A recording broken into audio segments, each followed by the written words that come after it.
I'm Debbie Georgatos. Welcome to my show, America, Can We Talk? Today, we're going to talk about the Democrats stalling virus aid, the truth about Trump and virus response, Dr. Fauci, swine flu and Hillary, and Italy, America, the virus, and liberty. And of course, I'll tell you why these stories matter to you. Stay tuned. I am America, one voice, united we stand. Debbie Georgatos, host of America Can We Talk, is an author, attorney, and political analyst whose mission is to inspire the American political conversation about preserving liberty in the best country on earth. And hello again, and welcome to America Can We Talk, and to today's First Five. I'm Debbie Georgatos. In Washington today, as the nation is a little bit paralyzed in fear over the coronavirus, there's another paralysis going on, which is the breakdown in negotiations between the Democrats and the Republicans in the Senate and in the House related to funding some of the, trying to cover through a spending bill, some of the disastrous impact the coronavirus has had on our economy. Not just the virus, but actually the actions by the government in shutting down various businesses also having a devastating impact on the economy. I want to start today by asking Matt, the very wonderful producer, to please play. There's a clip that I sent him. I want to have you hear. This is Mitch McConnell speaking on the floor of the Senate about his view about why negotiations, why a bill that was ready to roll broke down in Washington in a disagreement between the Republicans and Democrats. Here is Senate Majority Leader Mitch McConnell. The American people are watching this spectacle. I'm told the futures market is down 5%. I'm also told that that's when trading stops. So the notion that we have time to play games here with the American economy and the American people is utterly absurd. So I want to explain what just happened. Our good friends on the other side would not have been disadvantaged one bit if this vote had succeeded, because it would have required potentially 30 more hours of discussion, during which these seemingly endless negotiations could go on as long as they would like. Now, the buildup to this, so everybody fully understands, is that we had a high level of bipartisanship in 5 different working groups over the last 48 hours, where members who were participating were reaching agreement. And then all of a sudden, the Democratic leader and the Speaker of the House shows up. And we're back to square one. So we're fiddling here, fiddling with the emotions of the American people, fiddling with the markets, fiddling with our health care. The American people expect us to act tomorrow. And I want everybody to fully understand, if we aren't able to act tomorrow, it'll be because of our colleagues on the other side continuing to dicker when the country expects us to come together and address this problem. I can understand obstruction when you're trying to achieve something. This obstruction achieves nothing. Let me add a few more details to Senator McConnell. I will tell you, that's a rare thing. Senator McConnell, really obviously angry, speaking on the floor of the Senate. And what is especially unique about it is he's calling out Nancy Pelosi, who is obviously not a member of the Senate. She's a member of the House. She is the Speaker of the House, Nancy Pelosi, who got in the middle of a deal that the Democrats and Republicans had worked out in the Senate related to trying to fund some of the damage, trying to protect America, provide a bridge, protect America from some of the damage done to our economy, our businesses, our stock markets, individual families, employers, a lot of people due to this coronavirus. I want to share some other very important points in this First Five today. Number one, Nancy Pelosi, in her effort to she has now said she wants the House side to come up with their own bill, and then they'll move forward based on what they want. Nancy Pelosi is talking about trying to include in this emergency coronavirus bill funding to pay out to pay for all student college debt. We're always hearing about there's a massive debt that some students owe who took out loans to go to college, and they have massive debt. They can't pay it back. It's a really interesting little goes around, comes around thing, because that's one thing she wanted to see the Senate put in the coronavirus bill, that we would excuse all college debt. And you know what's the most amazing goes around, comes around thing? That the federal government's takeover of the college loan program was another nefarious, slip it in there, an irrelevant bill thing the Democrats accomplished back when Obamacare passed. Did you realize that? Obamacare was the source of the federal government seizing control of college loans in this country. So Pelosi, now that and you know, that program, because the federal government took it over, it has skyrocketed in expense and cost and debt to the students. Anything the government takes over naturally is inefficient and more expensive than necessary. And so now, here we are in 2020, trying to fund and protect Americans from this coronavirus damage. And Pelosi saying, let's stick in some money there to forgive college loan debt. Not to say, can we bridge there, or can we suspend payments for a few months until the virus damage, winds its way through our economy. She's talking about forgiving it. Number two, obviously, as Democrats always are, looking for money for Planned Parenthood and other abortion-related funding. But other really points to understand. I don't want you to take away from this that I am thrilled with the size and scope of the coronavirus package. I do think the Heritage Foundation, as an example, has made some excellent arguments about we're doing too much, we're spending too much. We don't have $2 trillion in the federal coffers to go spending, even in a crisis like this. That the aid provided in the coronavirus bill should be targeted, specific to industries particularly harmed. I'm not saying the bill they had was great, but they had knocked it out, Republicans and Democrats battling it out in the Senate, and gotten to a deal that Nancy Pelosi stepped in the middle of and said, sorry, I'm not going to go along with that, not doing it. So next thing is that it's so interesting to see how the media is responding to what the Democrats are doing. The New York Times, the mouthpiece of the Democrat Party, the New York Times that never will criticize an elected official who's Democrat, a Democrat policy, certainly haven't seen a spending policy they ever opposed. The New York Times came out with a headline, because even they were shocked by the fact that Nancy Pelosi would step in the middle of the spending bill trying to address the coronavirus emergency. They actually had three headlines. They had one headline that came out almost immediately, which said, Democrats block action on $1.8 trillion stimulus. This is the coronavirus spending. So their first caption said, Democrats block action on $1.8 trillion stimulus. Second headline, clearly because I got a call from somebody or many somebodies over there in the Democrat Party saying, hey, what are you doing? Put Democrats block action on stimulus plan seeking worker protection. So they're trying to say, they're trying to soften it and defend the Democrats. Third caption was partisan divide threatens deal on rescue bill.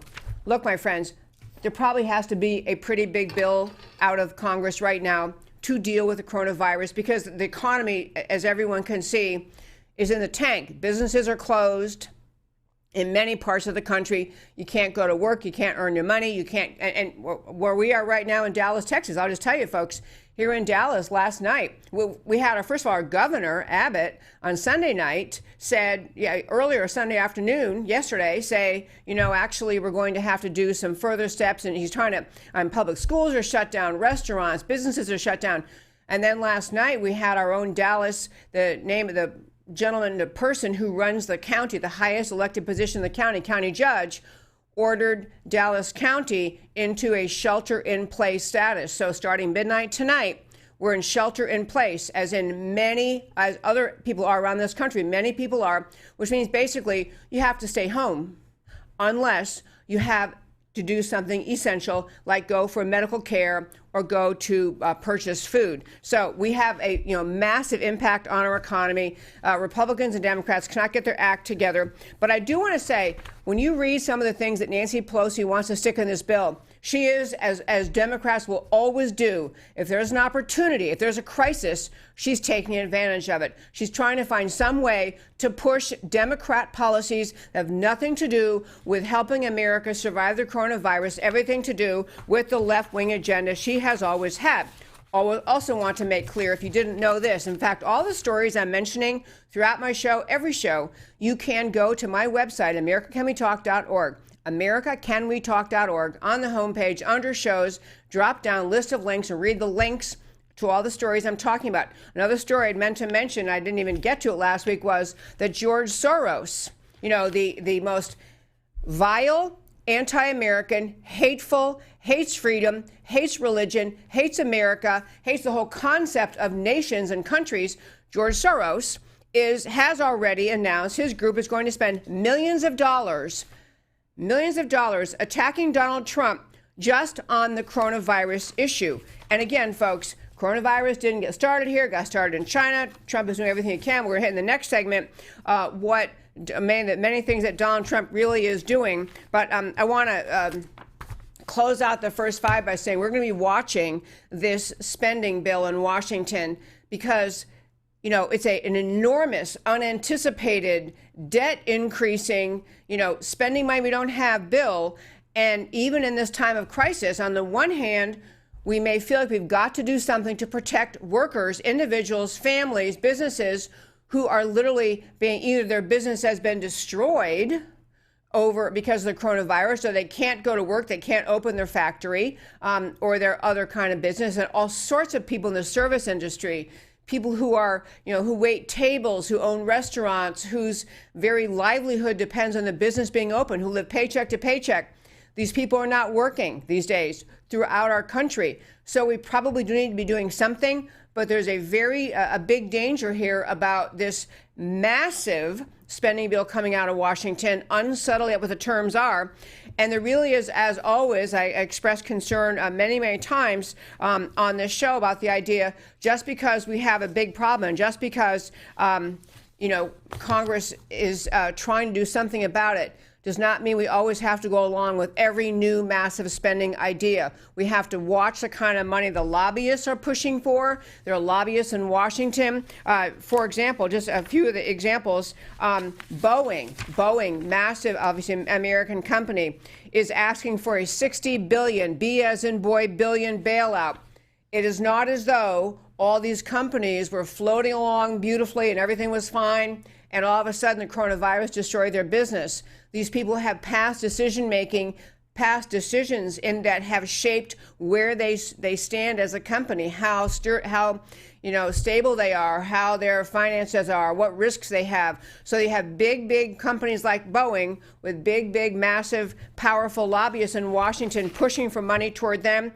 Same with a whole bunch of them. I'm not going to go through them, I guess, but I want to just say that the coronavirus spending bill should be as much as possible, not only limited in who is helped and protected, and I'm not saying no businesses should be, but who is helped and protected, and very limited in length. We cannot agree with ourselves that we're doing some open-ended long-term spending. It's a short-term to bridge America through this disaster of the coronavirus.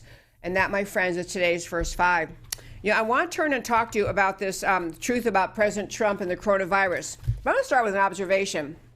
I'm on social media kind of all the time. I mean, I'm reading. I read a lot to be ready for the show every day, to be ready for my speaking engagements, to be ready for the kind of calls I get quite often.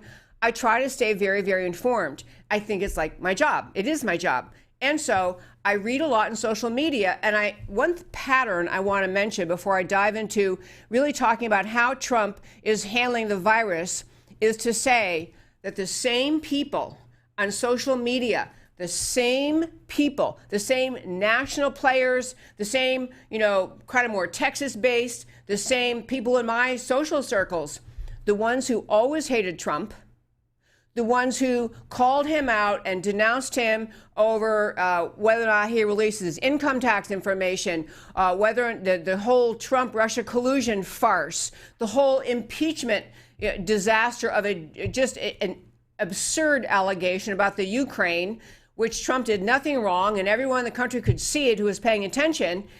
But the same people who attacked him on every single issue are now turning to attack him on his handling of the coronavirus. It is wow, isn't this now the latest way? Maybe we can get this guy. Maybe we can get this guy to, have to resign or so damage him in some way that he couldn't possibly win re-election. So there's a lot of negativity out there, and much of it is just the same kind of ugly, nasty noise coming from anti-Trump people that's been coming since the day he won election.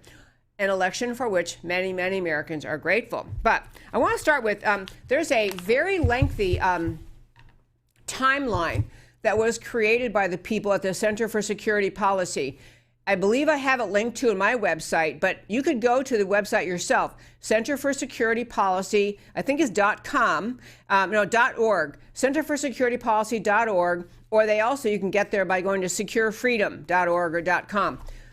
I think it's a really helpful thing to help you remember, because here we sit in March of 2020 and we're just paralyzed by it, overwhelmed by all the news related to the coronavirus. It's very, very helpful to step back and look at what China did, how long China kept the world in the dark, how long China lied to the world. The fact that among many, many other facts is that as of January 14th of this year, so we're talking, 2 months ago, a little over 2 months ago, you still had the World Health Organization telling the world, making an announcement to the world, don't worry about the coronavirus. Don't worry about it.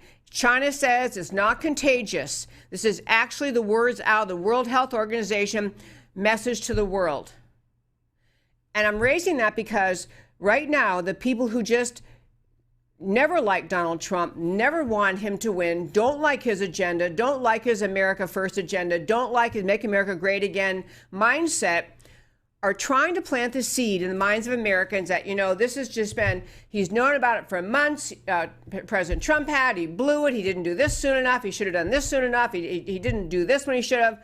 It's a constant Monday morning quarterbacking by people sitting home in front of their computers who happen to have never liked Trump and finding some other reason to attack him. One minor correction that people have been saying about him, I just want to be sure to mention, people have been saying, well, President Trump said that the whole coronavirus was a hoax. No, he didn't say that. He didn't say that the coronavirus is a hoax. He didn't say the coronavirus doesn't exist.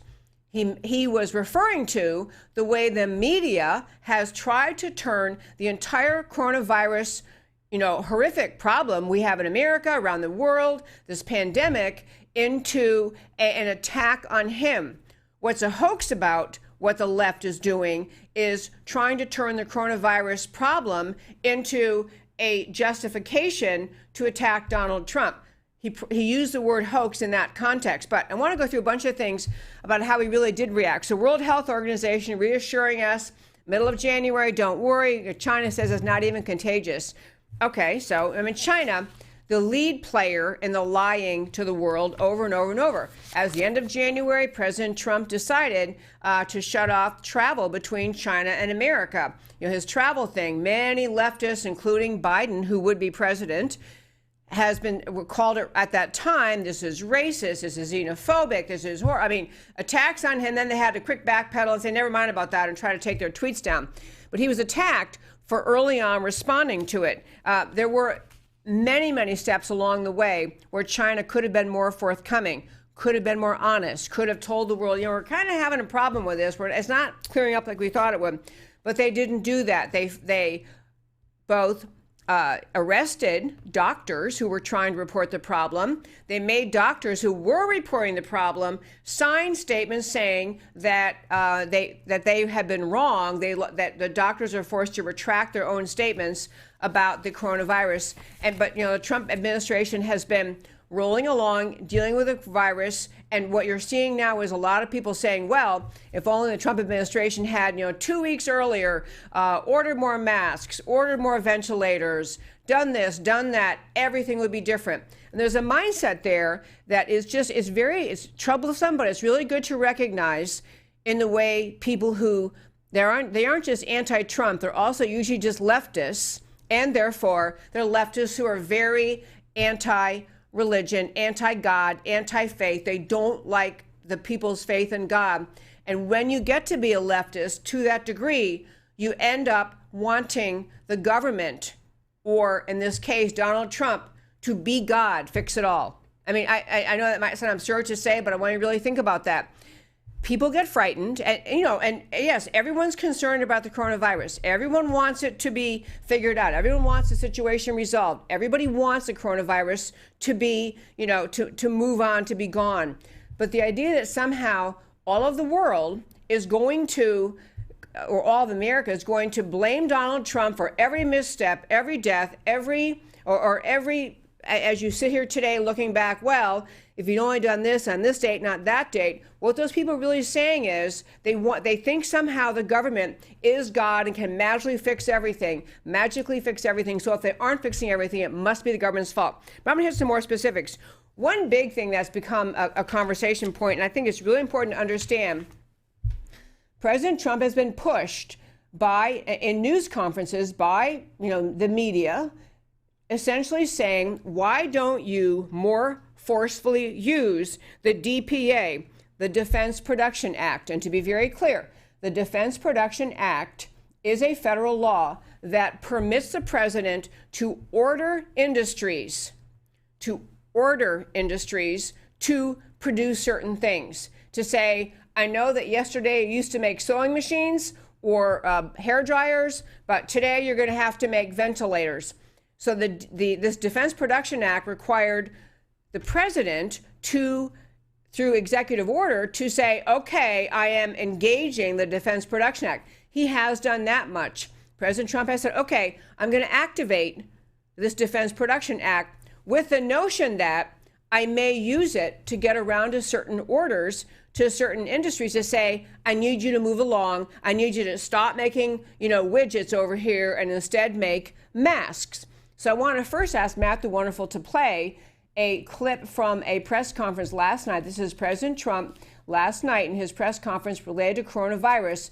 The question from the reporter, which is in the clip, is her asking about why aren't you ordering more production via the Defense Production Act? But let me have you hear her question and President Trump's answer. We'll talk about some more. When it comes to the Defense Production Act, we know that governors across the country all day today were pleading with you to utilize the DPA, saying that they need it specifically for that allocation piece that you mentioned, Mr. Navarro. Okay. Why not use it now if that would answer their pleas for help? Well, we are using it now. The fact that I signed it, it's in effect. But, we're a country not based on nationalizing our business. Call a person over in Venezuela, ask them how did nationalization of their businesses work out? Not too well. The concept of nationalizing our business is not a good concept. But I'll tell you why.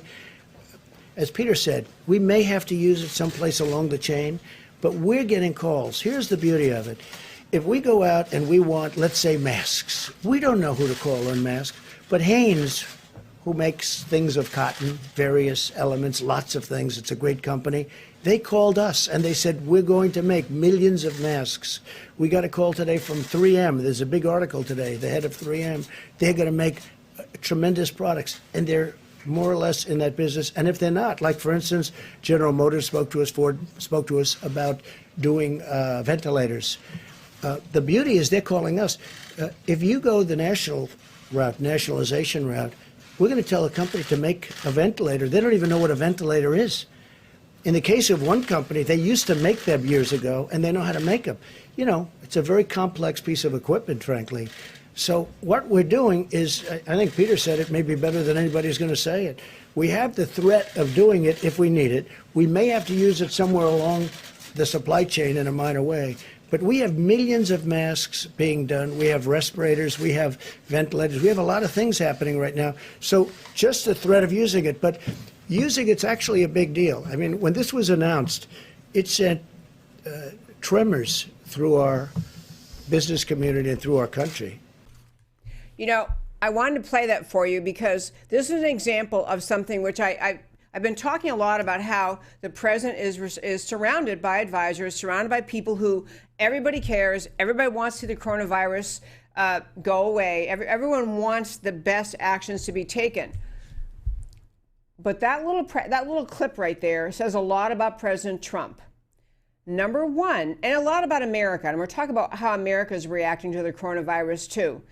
Number one, even though apparently the president was getting calls from some governors asking him to use the Defense Production Act to say, look, I'm the governor of X state and our hospitals tell us that we're going to run out of ventilators or run out of masks or run out of some other piece of equipment we need. And so get them made, order them produced.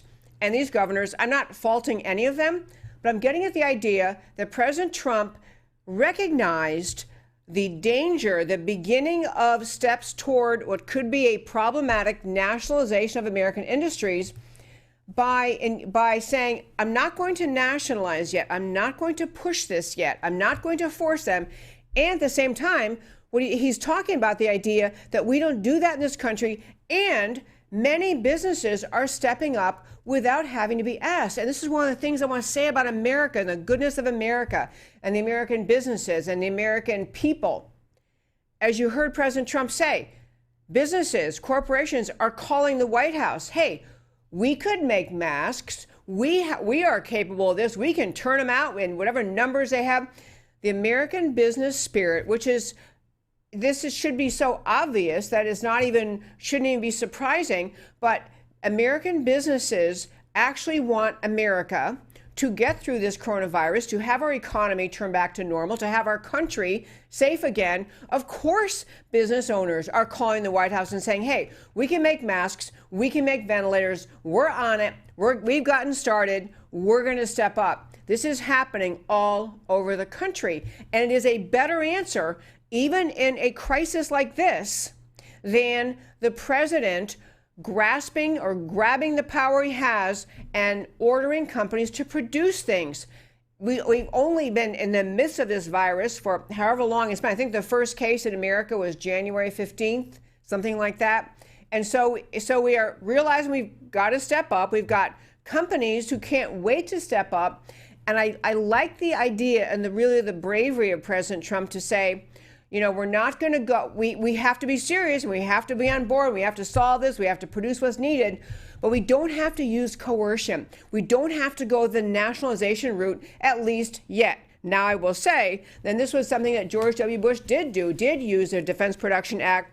Maybe that was the right call then. I don't know. But I do know now what President Trump is saying is, I think the American business spirit, which is all American businesses are people.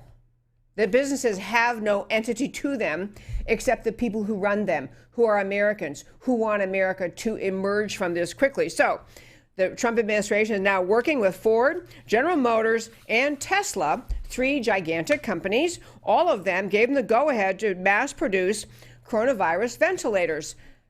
This is different from forcing them through an order under the Defense Production Act. This is Trump saying, look, these companies are wanting to help. They want to produce ventilators, and we want to work with them, encourage them so we can get this done. There's something about the rightness of President Trump's mindset about America, mindset about what our country is, that inspires him to say, we're not going to go to this panic mode of ordering companies to produce things, because the people that run these companies, they'll step up themselves. There's also a company in, I think it was West Virginia, they have stepped up right away, so they can start, they can produce the drug that is now being touted, the COVID-19 drug that's being touted that will help as a potential treatment, and hydroxychloroquine. The drug is hydroxychloroquine sulfate, tablets already approved by the FDA for the treatment of malaria, lupus, and rheumatoid arthritis. So this company, again, the American people are stepping up. The business community is stepping up. We're going to get ourselves the things we need. The masks, the ventilators, and even the medication now that we're talking has proven successful in getting this, the coronavirus, I can't even say the name without looking at it again. The hydroxychloroquine sulfate has been successful in bringing people to recovery. not just staving off or feeling slightly better, recovery, getting over this virus. And so I just think it was a really good moment for President Trump to say, we're going to try to get the American people and the businesses they run to help step up here instead of having the forced production by various companies that he could have done on the Defense Production Act. One last point in this segment, the other things we need to handle this crisis include the testing kits. And we first had testing kits that were first coming along that were going to give an answer between 2 and 8 days. Then there was another one said 8 hours. Now the FDA has approved a coronavirus test that can provide results in 45 minutes. I'm getting at the point in this segment that the government isn't God. Trump is not God, but the American people are coming together to deal with this crisis. Most of the American people, American businesses, the American individuals, the American people are coming together to produce what is needed, to figure out what is needed. Most people are complying with the orders they've been given with respect to closing businesses. I mean, everyone's complying with closing businesses, the social distancing of 3, or now they want to make it 6 feet, the hand washing. The American people are a modern, industrious, intelligent, good people. And so are our industries. And that is how we are responding to the coronavirus. The leftists in this country who dedicate all of their mental energy figuring some way to delegitimize, mock, criticize, or tear down President Trump are not simply, it's not even good enough just to say, well, they're always leftists and never like President Trump. These people are hurting things. These people are actually hurting our country. These people who spend all their time criticizing Trump, criticizing how he's reacting, criticizing how soon he did this, criticizing whether we should have done X, Y, or Z earlier, they're not helping anything. In fact, they're hurting. They're helping to spread fear, helping to spread anger, helping to spread disdain toward the government and the president, helping to spread hatred and fear. It is despicable. This country is coming together. Trump is actually emerging as a fabulous leader in this time of crisis.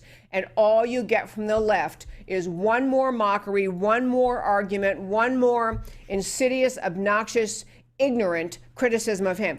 I'm not saying Trump is perfect. I'm not saying our country has handled this perfectly. I'm not saying any country has handled this perfectly. But the American spirit, the spirit of the American people that says we are going to stand up, we're going to fight to protect ourselves, we're going to do what is needed, we're going to be industrious, we're going to be in compliance with the government's telling us to do, all of that spirit is right here. It's right here. It's happening. And President Trump is trying to show that to people. He's celebrating to people. And the people on the left, and frankly, those on the right who fancy themselves too educated, too smug, too self-righteous, too morally superior to ever acknowledge that they have been wrong in their attacks on President Trump, those people are not just unhelpful. They are affirmatively harming our country. They are planting the seeds of anger and suspicion and ugliness in our country, and it is flat out despicable. We're going to go through some more numbers on Thursday's show, I think, this week, but I also want to talk a little bit. I want to wait until the testing is ramping up this week. We're going to have some more numbers later in the week. I'll probably get into numbers on Thursday's show. But I wanted to say for now that we are doing well in this country in getting test kits created. We're having more test kits produced all the time here in Dallas County. You have to meet certain criteria, which I don't happen to meet, but people do. So you have drive-through testing now in Dallas County, and I think all over the country in major cities or cities where they have a problem, drive-through testing, get an answer several hours later. We are stepping up as a country. We're coming together in the same way. We do have to fight coronavirus like we fight other enemies of this country, such as radical Islam. We have to fight this like an enemy, and we are. And the people who are spending most of their time criticizing, lamenting, complaining, and Monday morning quarterbacking need to shut up. Next topic I want to hit today, this is actually also speaking of the coronavirus. I guess we're just we're stuck on this topic for a while until we get through this. But Many of you have seen the picture of the quite elderly looking doctor, Fauci, F-A-U-C-I, Dr. Fauci, who is part of the Trump team. Often on it, when they have the coronavirus press conferences, Dr. Fauci is standing there. He's a very senior looking doctor. He often speaks at the press conferences. And he's among the major people advising President Trump, among the fundamental major people advising him about how to handle the coronavirus. I want to tell you a couple things about him that cause me great concern about his judgment and even about his purpose in what he is doing. Number one, he has been in public health for decades and decades and decades and decades. He's been there a long time.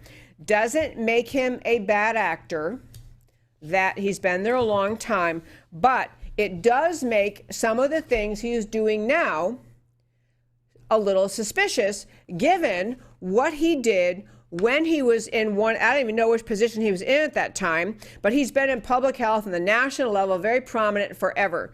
So Dr. Fauci was in, I don't know if he's a CDC doctor or he was NIH, National Institute. I think he was an NIH doctor. Anyway, back in 2009, so let's see, who was president? Oh yeah, Barack Obama.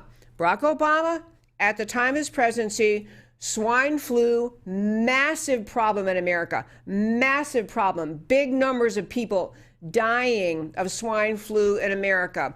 At that time, September 2009, after millions of Americans had become infected with H1N1 influenza, which is swine flu, thousands had died, some of whom were young people and children.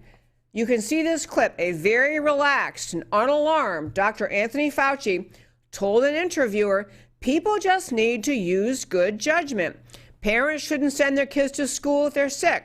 If you're sick, don't go to work. Avoid places where there are people who are sick and coughing. Now, that's a difficult thing to do. You can't isolate yourself from the rest of the world for the whole flu season. People, I know that the coronavirus is not the regular flu. I understand the coronavirus has a different source from China. It has a source from China about which many people are very, very concerned, that we may have in America and around the world different ability in our natural immune systems to fight the coronavirus, different from the swine flu. I understand they're not the same. I'm just telling you, when the numbers were far worse in 2009 with the swine flu and a Democrat president, you had Fauci saying, you can't really isolate yourself from the rest of the world for the whole flu season. Come on now. But now, here we are in 2020 with President Trump, who has to deal with a virus coming from China, and the whole alarm system, the whole alarmist mentality, very, very different. Numbers were worse under the swine flu. Numbers were worse and known to America, known to him as a doctor at the NIH. And yet you had, maybe cavalier isn't the right word to describe his attitude, but he wasn't in the alarmist mode, everybody stay home, shut down the country, shut down manufacturing, shut down everything, shut down businesses. You just didn't have that in 2009. And most of the advice of a medical nature relating to the prognostication about how big this flu is going to become, coronavirus, coming from this same guy who in 2009, even after those number of deaths, thousands of deaths, millions became infected, went on and on and on, talking about, hey, if you're sick, you shouldn't go to work. Not the same reaction. And you have to realize that the reaction within our country, the reaction that, you have governors ordering businesses closed, and we have, as I say, county judge in Dallas starting tonight at midnight. We have the shelter in place in Dallas, Texas, in Dallas County. We have orders like this all over the country. All of that is coming from Fauci and his medical prognostications. I'm not saying that I think any of us should be cavalier. I am saying he's a very suspicious character. The other thing to tell you about him, Dr. Fauci, okay, and this is weirder than weirder than weird. So Fauci is bizarrely infatuated with Hillary Clinton. I'm not talking about, made a campaign contribution and said one time, I sure think she'd be a great president. I'm talking bizarrely infatuated with. So, and again, you can read the articles from which I am reporting on my website, americacanwetalk.org, on the homepage, under shows, drop down list of links, and find these articles. Here's just one. So, in June of 2012, Hillary Clinton had given a speech. I want you to listen to what Fauci, the Smitten, wrote to Cheryl Smith. And if you don't remember who Cheryl Smith is, she is one of those, Cheryl Mills, Cheryl Mills, one of the, really, really insider confidants of Hillary Clinton, one of her lawyers. Fauci writes this in an email to Cheryl Mills. Hey, Cheryl. Wow. Very rarely does a speech bring me to tears, but this one did it. Talk about telling it like it is. This was a bases-loaded home run. Please tell the secretary, capital S secretary, Secretary of State, Hillary Clinton. Please tell the secretary that I love her more than ever. You guys too, of course. So that was in June of 2012. In January 2013, when Hillary has to go and testify about the Benghazi horrific disaster on her watch. So her famous testimony where she ended up with that famous clip where she said, what difference at this point does it make about the people who died in Benghazi? But listen to what Fauci wrote Hillary commenting on that testimony. This is Fauci, again, January of 2013, again writing to Cheryl Mills.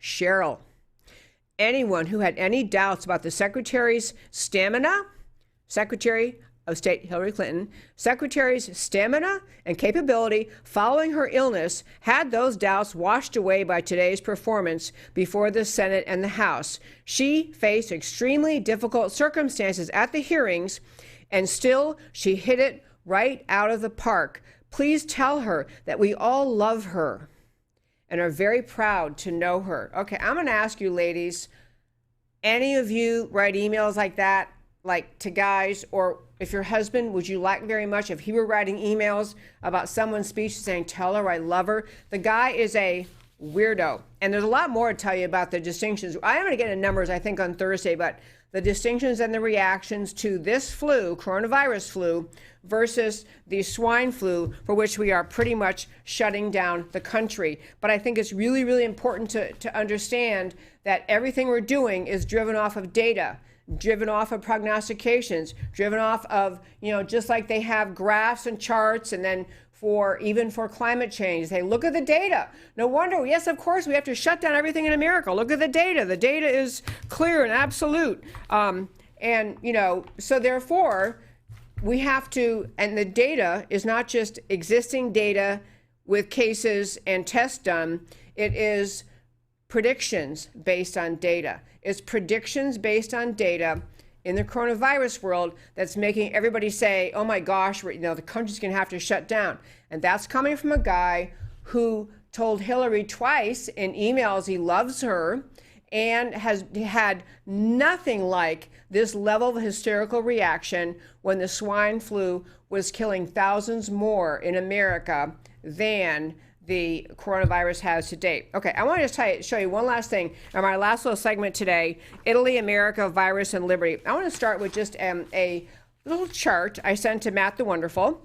It's got pink, which is a nice color for you to be able to see it well, but it has a pink chart, and it's just showing the difference between the numbers of cases we have in America and the numbers of cases which we had with the swine flu in previous years. And so Matt the Wonderful, if you can put that data up.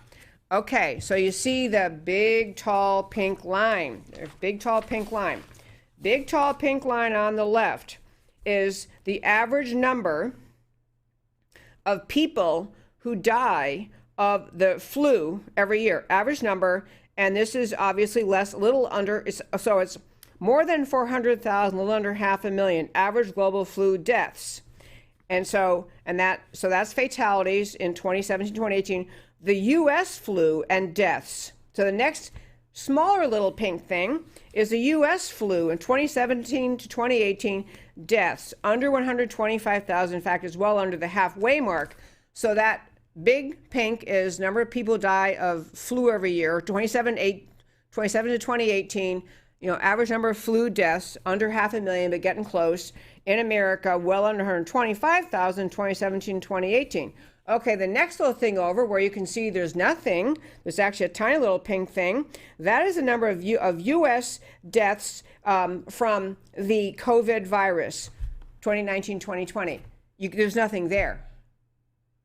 Right now, the fatalities from COVID-19, the disease caused by coronavirus, COVID-19 is so tiny in terms of how big there should be a pink mark there. There's nothing there. The next thing over, that tiny little pink, is global COVID-19 deaths in 2019 and 2020. I'm just pointing out that we have many more deaths from the flu, the pink big column versus on the left and the far right, many more deaths annually from the flu than we've had yet so far from the coronavirus. And I'm planting that seed of thought. I will get back with you with more data on Thursday and probably other shows going forward. But it's important to understand that the flu, sadly, claims people's lives every year. Mainly older people, often people who've had some kind of compromised immune system or some other health problem. I am not saying that their deaths don't matter. Everyone's life matters. Everyone's death matters. I don't wish illness or death on anyone. But it's really important to understand, just keep that chart in mind, as I mentioned a couple different things about the way America's reacting. We're going to go more into this later in the week, but the way America's reacting to this seems like if you'd had that data, and you can see how we're reacting right now, you might question why we don't react that way during every flu season. Why, during every flu season, don't we shut down everything in America? Why do we tend to act more like the advice Dr. Fauci was giving in 2009 when we had actual swine flu deaths, thousands of them? He's saying, hey, if you don't feel well, stay home. There is and I don't mean to diminish people. I don't want a virus killing anybody. I don't want the coronavirus anywhere. But it's really important to understand we're starting to surrender a lot of liberty in this country over something that has not so far exhibited the level of danger to America that the average flu season does. Not even close. This gets back to the point I was making about the charts and how, the predictions and the graphs and, if this much happens, then these things happen. And look at these big numbers over here with the graphs. So the graphs matter, the data matter. During this week, I will tell you, there are going to be many more flu tests administered. And because more flu tests, I'm talking about coronavirus, more coronavirus test kits will be available, more tests will be taken, more numbers will show of the coronavirus increasing in numbers because more tests are being done. The fact that more tests are being done does not necessarily mean that the coronavirus is spreading faster. It means more people are getting diagnosed. Look, I don't want people to be ill. I want people who need to be tested. I want people to be compliant. I want people, to use social distancing, to practice the kinds of things we're being told to do to diminish the spread. But we are starting to surrender liberties in this country, such as orders by the government to shut down private businesses. It is different to shut down public schools that are publicly funded, the government's money, shut down private businesses, and differences between making a suggestion of wisdom about businesses versus ordering them. This is a new level of governmental authority we need to be very alert to in our country. And I want to just very alert to the potential harm to liberty. I want to one more thing about Italy, because Italy is obviously having a really, really hard problem. And I love Italy, to be clear. I've been there several times. I love Italy. I love the food. I love the art. I love the feel. I love the old streets. Italy also has a much older population than America, average age older. Italy's having a terrible time. Italy has a much older population. Italy has a higher percentage of people who smoke cigarettes. Italy also has a massive infection, in part because of the growing connection over the last several decades between Italy and China, when China and its Belt and Road Initiative is using its money to, their claim to help and spread the connectivity of the world. But literally in northern Italy, Italy had about 300,000 people from China living there, going back and forth to China. I care about everyone. I don't want anyone to suffer. But we don't have to look at Italy and assume that will happen in America. Italy also had, talking about contrary to the normal suggestions that would be made in terms of how you keep people safe, Italy also had the mayor of Florence early on when the Wuhan virus, then being called Wuhan virus, was being talked about. Italy had one of its key cities' mayors in an attempt to fight back against what he was viewing as, xenophobic or, mean to Chinese people. He had a little saying. He was out there, hey, don't be afraid. Hug a Chinese person. Hug a Chinese person. So Italy's got problems. I want everyone in Italy I want them to have enough masks and ventilators and supplies. I hope America can kick up production to the point we can be exporting test kits and ventilators and masks. We can handle this. But we don't have to look at Italy and assume without question that everything wrong happening in Italy will most definitely happen here. We can love Italy, love the Italian people, want them to be healthy, and recognize there are differences between the Italian society and culture and the American society and culture. America is being responsive in very positive ways. We need to be proud of our country's response. We have to be engaging and helping in our response, while keeping in mind about whether we need to be questioning the beginning, the shutting down of liberty in this country, I think is a huge problem. But we need to not panic in this country about coronavirus, follow the instructions about social distancing and hand washing, all that stuff, take care of ourselves, but have more faith in the American people, the culture, the economy, the freedom, the self-reliance, all the elements that make America great. Those elements are going to help us get through this coronavirus. We can even be helping the countries of Italy and other places where the problem is extreme, but we don't have to give in to the panic and the fear the left is working so hard to instill in our culture. We have to reject the panic and fear and embrace and love how well America is responding to this crisis. I have more things to say, but I'm out of time for today. I want to tell you one thing quickly before I get to why it matters to you, and that is today is the last day I can do this show because of the order in Dallas, a shelter-in-place order, which comes into effect at midnight tonight. Today's the last day I can do this show in the studio. So I'm doing it from home starting tomorrow with Matt, the wonderful producer, being able to help me produce it even from home. He'll be home at his home. I'll be home at our home. And we're going to have this show. The show shall go on, my friends. But it'll look different tomorrow. But it's the same me, the same show, the same energy, the same love of America. So but it'll look different tomorrow. So now let's quickly turn and tell you why the stories we talked about today matter to you. As we started our show out today, we talked about the Democrats stalling the virus aid. Rahm Emanuel's never let a crisis go to waste. Ethos is embedded in Democrat politics. It is disgraceful. McConnell is right. This is not a political opportunity. It's a national emergency. Pelosi injecting Planned Parenthood funding and college loan forgiveness into virus relief. And even the New York Times' first instinct was to be turned off by Democrat behavior. But then they had to change their headlines. Pretty funny. Americans are watching, and they will remember in November. The Dems are playing politics at a time of fear. It will backfire on them. On Trump Truth about Trump and the virus response. The damned if he does, damned if he doesn't hysteria has gone way overboard. Facts are stubborn things. WHO said coronavirus is no big deal on January 14th, WHO being WHO, World Health Organization. Trump blocked China flights on January 31st, condemned at that time as racist and xenophobic. For 3 years, the left has been screaming, Trump is Hitler, Trump's a dictator, he's a fascist. Now, for being reticent, for using those kind of powers in the full Defense Production Act, they're complaining he's not acting enough like a dictator. The relentlessness and vitriol of the attacks on Trump are feeding Americans suspicions about agendas at work and stoking the virus and destroying the economy. And finally, on Fauci, swine flu, and Hillary, Americans want their experts to be nonpartisan straight shooters. Dr. Anthony Fauci is not a nonpartisan, and he's not a straight shooter. Love letters to Hillary are at best very odd, very weird.